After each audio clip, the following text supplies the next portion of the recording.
We have been told the story of a simple wooden boat, a flood, and a collection of animals. But if you look into the ancient Sumerian tablets and the forbidden fragments of the Book of Enoch, a much more sophisticated reality emerges. The Ark was not just a boat. It was a geodesic biological laboratory. Sound, the deep, mechanical hum of a massive ventilation system turning on after eons of silence. Noah wasn't just a farmer. He was a guardian of the original blueprint. In a world where the Watchers had corrupted all flesh through genetic hybridization, the Ark was a clean room, a pressurized environment designed to protect the last untainted DNA on Earth. Today, on the Forbidden Bible, we are decoding the Noah protocol. We are investigating the Gopher Wood as a resin-coated composite material, the Zohar Light source as a cold fusion reactor, and the Ark's dimensions as a mathematical code for the Earth's own measurements. This wasn't an escape vessel. It was a high-tech seed vault. The storm is coming. The DNA is loaded. Let's find out how the Ark really saved the world. The term Gopher Wood appears only once in the entire Bible. For centuries, translators have guessed its meaning. But the Forbidden Bible suggests it wasn't a species of tree, but a process of lamination. In ancient Akkadian, the root word relates to pitch or bitumen. But in a structural context, it describes a multi-layered composite material. Noah was instructed to coat the vessel inside and out. This wasn't just for waterproofing. It was for structural integrity against a catastrophic atmospheric collapse. Image: a microscopic cross-section of a dark, multi-layered material, where wood fibers are woven with a black, metallic resin that shimmers with an iridescent oil-like glow. The Ark had to survive more than just rain. It had to withstand a planetary pole shift and the fountains of the great deep. Massive subterranean geysers that would have shredded any conventional wooden hull. The Gopher composite acted as a flex hull. By layering wood with a high-density, resinous bitumen reinforced with minerals, Noah created a material that could absorb massive kinetic impacts while remaining buoyant. This is remarkably similar to modern carbon fiber composites used in aerospace engineering today. Furthermore, the pitch used on the inside served a biological purpose. It acted as an antimicrobial and anti-radiation shield. During the flood, the Earth's magnetosphere was in total chaos. The Ark needed to be a Faraday cage to protect the delicate genetic information of the passengers. The Gopher Wood was the hardware.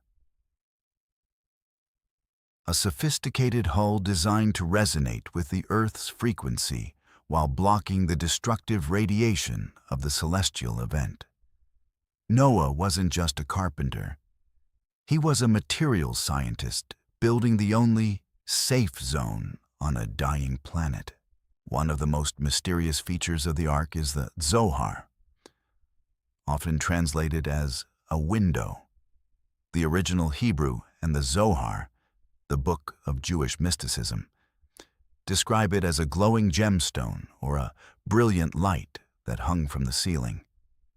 According to the Forbidden Bible, the Ark had no windows for the first 40 days to maintain structural pressure. The light source was internal, and it never went out. This was the Zohar Light, a pre-flood technology that provided illumination and energy without combustion. Image: a large, faceted, translucent crystal suspended in a silver metallic cradle in the center of the Ark's dark hold. It emits a soft, daylight-balanced white glow that illuminates rows of biological containers. This wasn't magic. It was sonoluminescence, or a form of cold fusion. The Watchers had taught the pre-flood civilization how to harvest energy from the ether or the zero-point field. Noah utilized a stabilized celestial stone that could convert the kinetic energy of the storm outside into usable light and heat inside. This ensured that the animals and humans stayed in a controlled biological rhythm even when the sun was blotted out by the debris of the cataclysm. The Zohar Light also served as a biological regulator. It emitted specific frequencies of light required for cellular health, preventing the passengers from decaying during the months of darkness. Without this technology, the Ark would have been a tomb of disease and depression. Instead, it was a sanctuary of light. The elite today are searching for this infinite energy source, but Noah already had it. The Zohar proves that the Ark was a self-sustaining ecosystem, powered by a technology that the modern world has yet to rediscover. It was a beacon of the old world science, kept alive to jumpstart the new world. The greatest criticism of the Ark story is the space problem.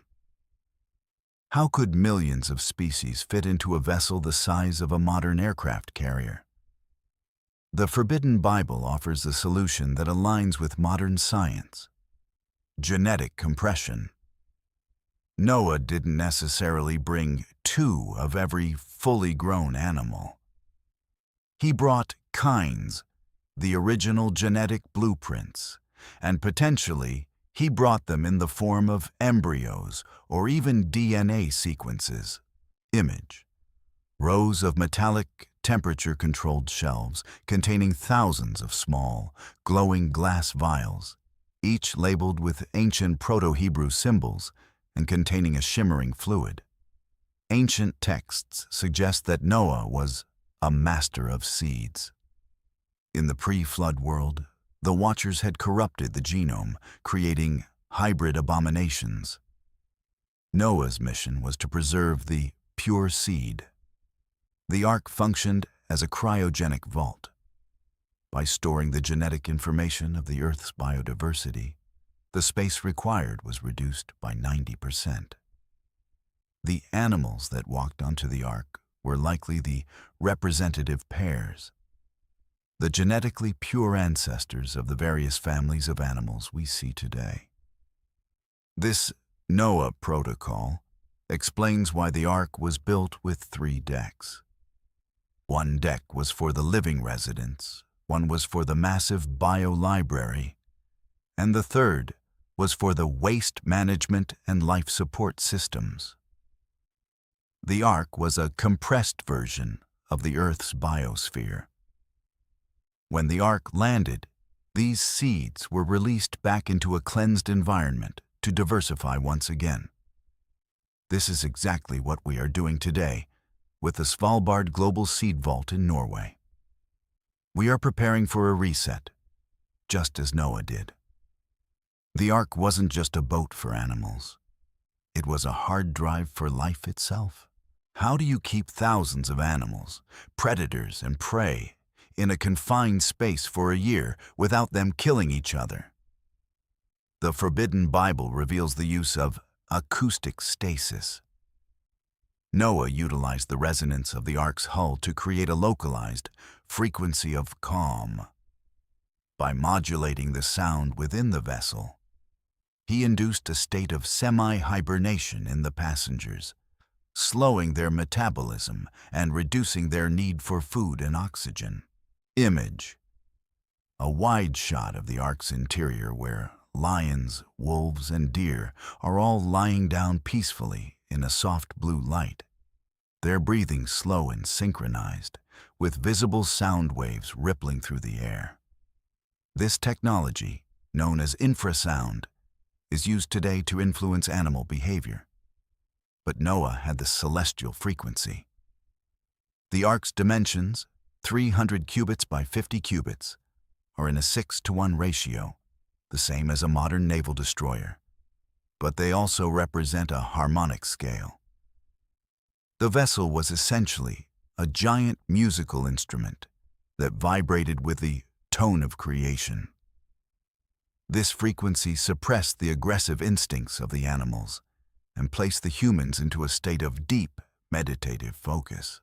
This biological stasis was essential for survival. It reduced the entropy within the system.